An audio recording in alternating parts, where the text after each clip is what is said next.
राधे राधे। बृहस्पतिवार का दिन भगवान विष्णु और देवताओं के गुरु बृहस्पति देव को समर्पित होता है।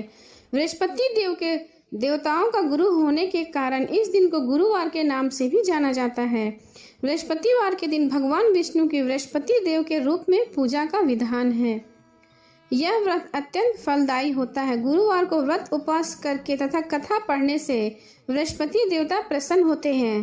बृहस्पति देव को बुद्धि का कारक माना जाता है। अनुराधा नक्षत्र युक्त गुरुवार से व्रत आरंभ करके 7 गुरुवार उपवास करने से बृहस्पति ग्रह की हर पीड़ा से मुक्ति मिलती है। गुरुवार का व्रत पूरे श्रद्धा भाव से करने से व्यक्ति पर गुरु ग्रह का दोष खत्म हो जाता है तथा गुरु कृपा प्राप्त होती है। इस दिन व्रत करने से व्यक्ति के सारे दुख दूर हो जाते हैं और उन्हें सुखों की प्राप्ति होती है। पौष माह को छोड़कर किसी भी दिन हिंदी महीने से बृहस्पतिवार का व्रत की शुरुआत की जा सकती है। व्रत की शुरुआत शुक्ल पक्ष से करना शुभ माना जाता है। नियम के अनुसार बृहस्पतिवार को लगातार 7 या 16 दिन रखना चाहिए तथा 8वें या 17वें बृहस्पतिवार को उद्यापन किया जाता है। लेकिन इस बीच यदि महिला को मासिक धर्म होता है तो उन्हें उस बृहस्पतिवार को छोड़कर अगले बृहस्पतिवार से गिनती करनी चाहिए।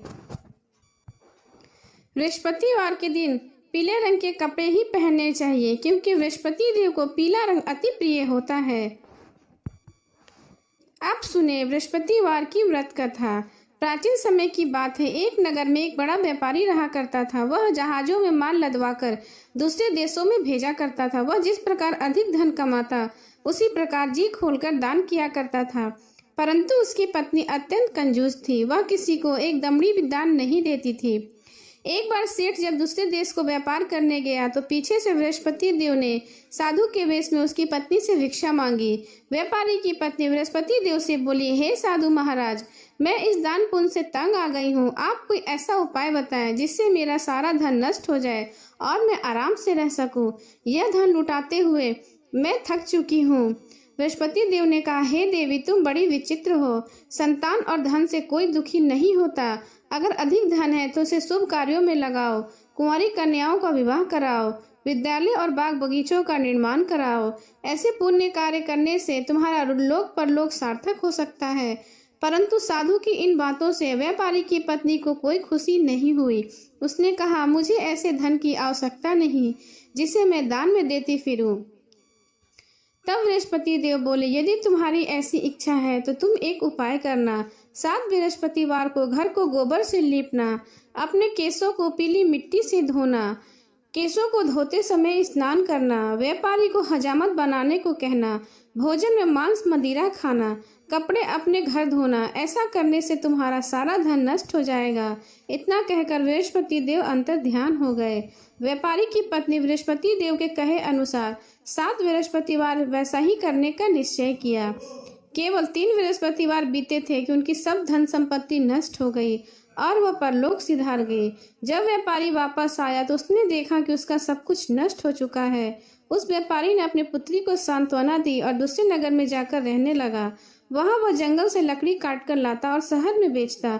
इस तरह वह अपना जीवन व्यतीत करने लगा। एक दिन उसकी पुत्री ने दही खाने की इच्छा प्रकट की, लेकिन व्यापारी के पास दही खरीदने के पैसे नहीं थे।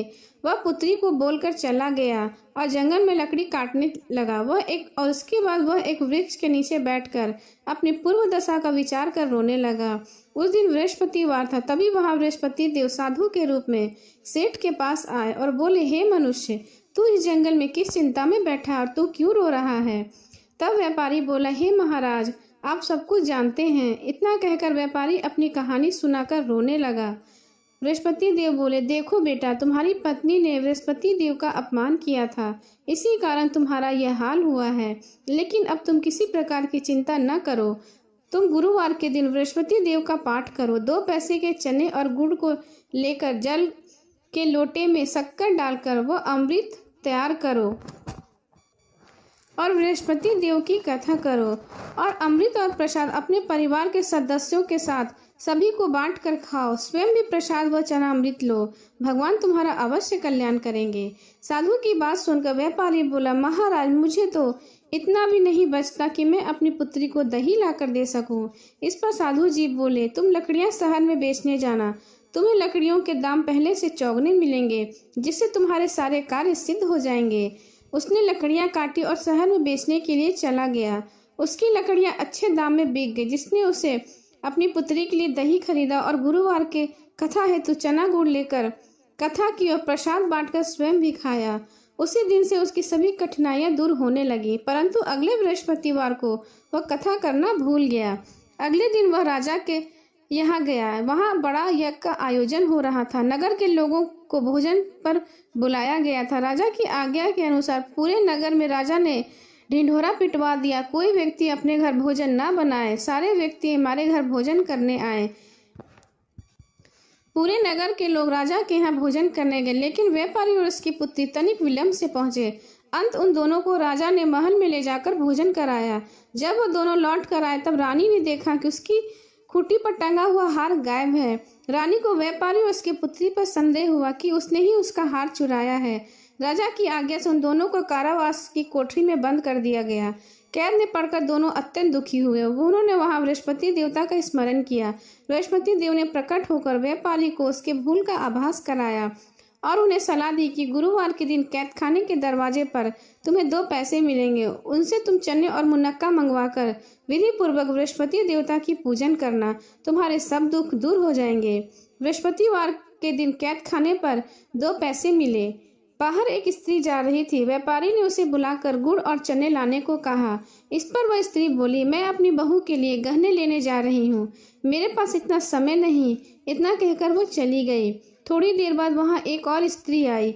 व्यापारी ने उसे बुलाकर कहा, हे बहन, मुझे बृहस्पतिवार की कथा करनी है, तुम मुझे 2 पैसे के गुड़ चना ला दो। बृहस्पति देव का नाम सुनकर वह स्त्री बोली, भाई मैं तुम्हें अभी गुड़ चना लाकर देती हूँ। मेरा इकलौता पुत्र मर गया है, मैं उसके लिए कफन लेने जा रही थी, लेकिन मैं पहले तुम्हारा काम करूंगी, उसके बाद अपने पुत्र के लिए कफन लाऊंगी। वह स्त्री बाजार से व्यापारी के लिए गुड़ चना ले आई और स्वयं भी बृहस्पति देव की कथा सुनी। कथा के समाप्त होने पर वह स्त्री कफन लेकर अपने घर गई। घर पर लोग उसके पुत्र की लाश को राम नाम सत्य कहते हुए शमशान ले जाने की तैयारी कर रहे थे। स्त्री बोली, मुझे अपने लड़के का मुख देख लेने दो। अपने पुत्र का मुख देखकर उस स्त्री ने उसके मुंह में प्रसाद व चना अमृत डाल दिया। प्रसाद और चना अमृत के प्रभाव से वह पुनः जीवित हो गया। पहले स्त्री जिसने बृहस्पति देव का निरादर किया था, जब वह अपने पुत्र के विवाह हेतु पुत्र वधू के लिए गहने लेकर लौटी और जैसे ही उसका पुत्र घोड़ी पर बैठकर निकला, वैसे ही घोड़ी ने उछाल मारी कि वह घोड़ी से गिरकर मर गया। यह देखकर स्त्री रो रो कर बृहस्पति देव से क्षमा याचना करने लगी। उस स्त्री की याचना से बृहस्पति देव ने साधु वेश में वहां पहुंचकर कहने लगे, हे देवी, तुम्हें अधिक विलाप करने की आवश्यकता नहीं। यह बृहस्पति देव का अनादर करने के कारण हुआ है। तुम वापस जाकर मेरे भक्त से क्षमा मांगकर कथा सुनो, तभी तुम्हारी मनोकामनाएं पूर्ण हो जाएंगी। जेल में जाकर उस स्त्री ने व्यापारी से माफी मांगी और कथा सुनी। कथा के उपरांत वह प्रसाद और चना अमृत लेकर अपने घर वापस आई। घर आकर उसने चना अमृत अपने मित्र पुत्र के मुख में डाला। चना अमृत के प्रभाव से उसका पुत्र भी जीवित हो उठा।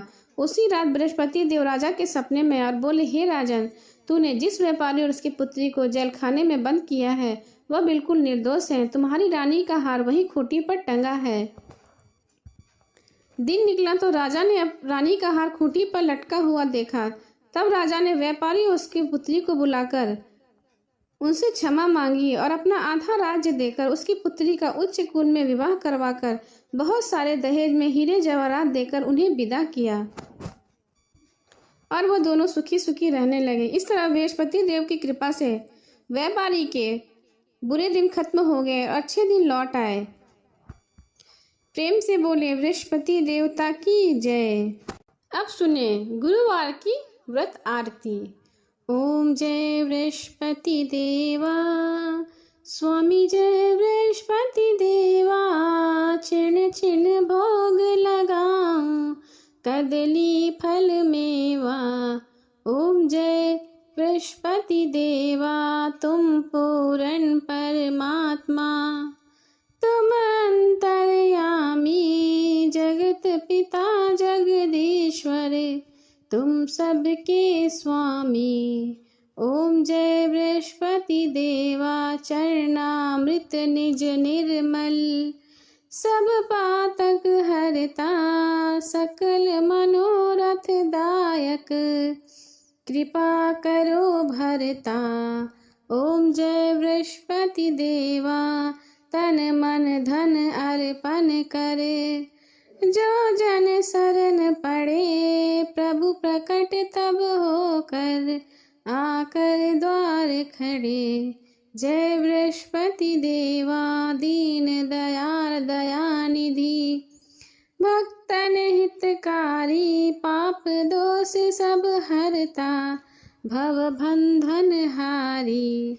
जय बृहस्पति देवा सकल मनोरथ दायक, सब संशय तारो विषय विकार मिटाओ, संतन सुखकारी। ओम जय बृहस्पति देवा जो कोई आरती तेरी, प्रेम सहित गावे ज्येष्ठानंद बंद सो निश्चय ही पावे।